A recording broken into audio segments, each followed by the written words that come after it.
Hello friends, मैं आरती आप सभी का स्वागत करती हूँ हमारे यूट्यूब चैनल में। तो फ्रेंड्स, आज मैं आप लोग के साथ शेयर करने वाली हूँ कटोरी ब्लाउज़ की स्टिचिंग। तो यहाँ पर मैं ब्लाउज़ का जो बैक पार्ट है वो लेकर बैठ गई हूँ। तो सबसे पहले मैं बैक पार्ट को तैयार कर लूँगी और इसके बाद फिर मैं फ्रंट पार्ट को लेकर बैठूँगी। तो फ्रेंड्स, इसके पहले जो मैंने ब्लाउज़ की कटिंग की है उसकी भी वीडियो मैंने बनाई है और वो अपलोड हो चुकी है। तो अगर आप देखना चाहते हैं, इंटरेस्टेड हैं, तो आप जाकर देख सकते हैं इसकी कटिंग और मेन फैब्रिक और जो अस्तर का फैब्रिक होता है उसको कैसे अटैच किया जाता है, ये सारी चीज़ें मैंने उस वीडियो में बताई हैं।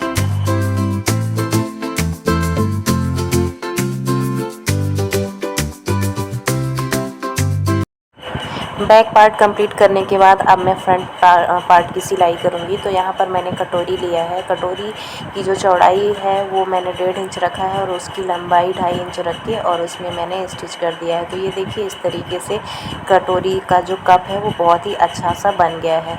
और अब मैं इन दोनों कटोरी के बगल में बगली रख कर देख लूँगी कि कौन किसकी बगली है और उसमें मैं कटोरी को सिल दूँगी। तो बस इस तरीके से एक एक करके मैं ब्लाउज़ के पार्ट को तैयार करती जाऊंगी। और सिलाई जब हम अपने हाथ से किसी भी कपड़े को तैयार करते हैं और वो तैयार बिल्कुल रेडी हो जाता है तो देखने में बहुत ही अच्छा लगता है और अपने आप को बहुत ही अच्छा महसूस होता है कि चलो ये काम मैंने किया है, अपने हाथों से किया है।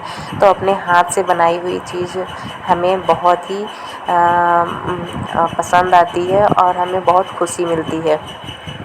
तो फ्रेंड्स, अगर आप बिगनर्स हैं, कोई इस वीडियो को बिगनर्स देख रहे हैं या फिर वो सिलाई सीखना चाहते हैं, तो मैं उनको यही कहना चाहूँगी कि आप अगर सिलाई सीखना चाहते हैं तो आपको कहीं और जाने की ज़रूरत नहीं है। आप खुद ही वीडियो देखकर भी स्टिचिंग और कटिंग दोनों सीख सकते हैं बहुत ही आसानी से। आप सिर्फ ऐसा करिए कि जिस भी चैनल में आपको स्टिचिंग या कटिंग देखनी है तो आप उस चैनल को सेलेक्ट कर लीजिए। जिस यूट्यूबर की लैंग्वेज आपको पसंद आ रही है, आपको समझ आ रही है, तो उसको सेलेक्ट करिए और जो कुछ भी आपको सीखना है, चाहे ब्लाउज़ सीखना हो, कुर्ती सीखना हो, तो उसको पहले एक बार आप पहले सेलेक्ट करिए कि क्या आपको सीखना है। जैसे आपको ब्लाउज़ सीखना है तो ब्लाउज़ की जो वीडियो है उसको आप बार बार देखिए, उसी वीडियो को आप बार बार देखिए। तो जितनी बार आप देखेंगे उतना ज़्यादा आपके दिमाग में वो चीज़ बैठेगी। तो ऐसा करके आप कटिंग सीख सकते हैं और आपको ना किसी नए कपड़े में प्रैक्टिस करने की ज़रूरत नहीं है। आप ऐसा करिए कि अगर आपके घर में न्यूज़पेपर आ रहा है तो आप न्यूज़पेपर में कटिंग की प्रैक्टिस करिए। और न्यूज़पेपर नहीं भी आ रहा है तो आप रद्दी के भाव भी अगर न्यूज़पेपर ख़रीदोगे तो 10 रुपए के बहुत सारे न्यूज़पेपर आ जाएंगे। तो आप उसमें प्रैक्टिस करते रहिए और जैसे ही आपका हाथ बैठ जाए, आपको लगने लगे कि हाँ मुझे अब आ जाएगा, तो आप किसी अच्छे कपड़े में कटिंग कर सकते हैं। और स्टिचिंग के लिए भी सेम है, आप प्रैक्टिस करते रहिए। अगर आपसे ना सीधी सिलाई करना आने लगी है, आप सीधी सिलाई अगर कर पा रहे हैं तो आप सिलाई भी बहुत अच्छे से कर सकते हैं। तो इसका मेन जो पार्ट होता है वो कटिंग का ही होता है। अगर आपने कटिंग कर लिया है, कटिंग करना आपको आ गया है, तो आप सिलाई भी कर सकते हो। सिलाई करना तो बाएं हाथ का खेल है। तो सिलाई के लिए आपको प्रैक्टिस किसी घर के पुराने कपड़ों में आप कर सकते हैं सीधी सिलाई। जैसे घर में बहुत सारे काम होते हैं, पिलो कवर हो गया, पेटीकोट, जैसे हम मार्केट से पेटीकोट ख़रीदते हैं तो उसकी जो सिलाई होती है वो बड़े टाँके में रहती है, तो उसमें स्टिच करना ज़रूरी ही रहता है, हम चाहे बाहर से करवाएं या खुद करें। तो अगर आपको सिलाई सीखना है तो आप उसमें भी प्रैक्टिस कर सकते हैं। आप जितने भी पेटीकोट हैं घर में निकालिए और उसमें सीधी सीधी सिलाई करते जाइए, तो इस तरीके से आपका हाथ बैठ जाएगा। आप सीधी सिलाई जितना ज़्यादा करेंगे आपका हाथ उतना अच्छे से बैठ जाएगा और फिर आप कुछ भी सिल सकते हैं, चाहे आप ब्लाउज़ सिलें, सूट सिलें, कुछ भी सिलें, तो आप इस तरीके से सिलाई भी सीख जाएंगे।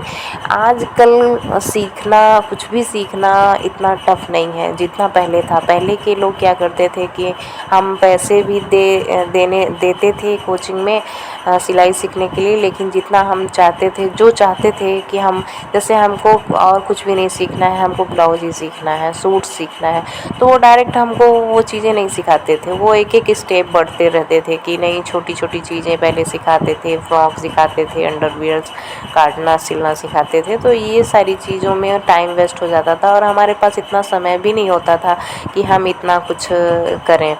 तो इस तरीके से अब तो बहुत सारी वीडियोज़ आ गई हैं, वीडियो के माध्यम से आप बहुत कुछ सीख सकते हैं।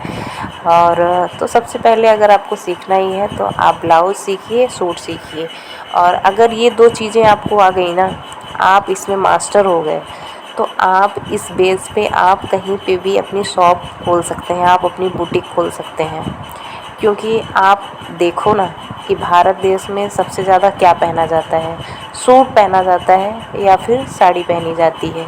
2 ही चीज़ें ज़्यादा पहनते हैं, वेस्टर्न तो यहाँ ज़्यादा कोई पहनता नहीं है। तो आप ऐसा कर सकते हैं, ब्लाउज और सूट में प्रैक्टिस करिए और उसमें महारत हासिल कर लीजिए।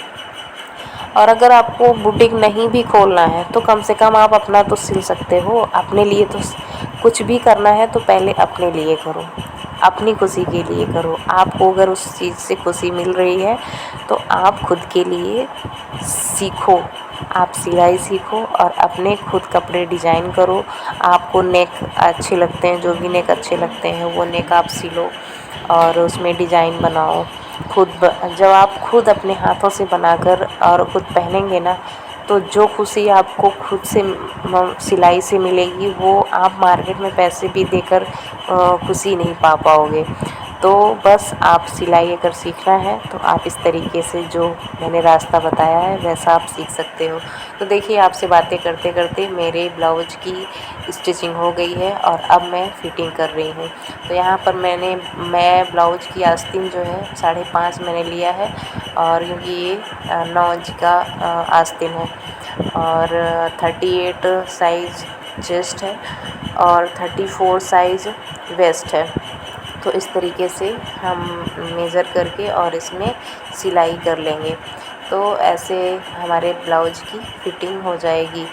और यहाँ पर थोड़ा सा कपड़ा कम पड़ गया था तो इसलिए अभी मैं ब्लाउज की पाइपिंग नहीं बना पाई हूँ। जो गले में पाइपिंग बनती है वो मैं अभी नहीं बना पाई हूँ। उसको बनाने के लिए मैं देखती हूँ या तो फिर रेडीमेड जो पाइपिंग आती है गोल्डन कलर की वो बना दूँ, वो लाकर इसमें लगा दूँगी, या फिर देखती हूँ कोई कपड़ा इससे मैच कर जाएगा तो मैं उसकी पाइपिंग लगा दूँगी। तो इस वजह से ये काम थोड़ा सा पेंडिंग रह गया है। और ये देखिए, हमारा ब्लाउज बनकर बिल्कुल रेडी हो गया है। मेरा ब्लाउज आपको कैसा लगा कमेंट करके ज़रूर बताइएगा। Thank you so much.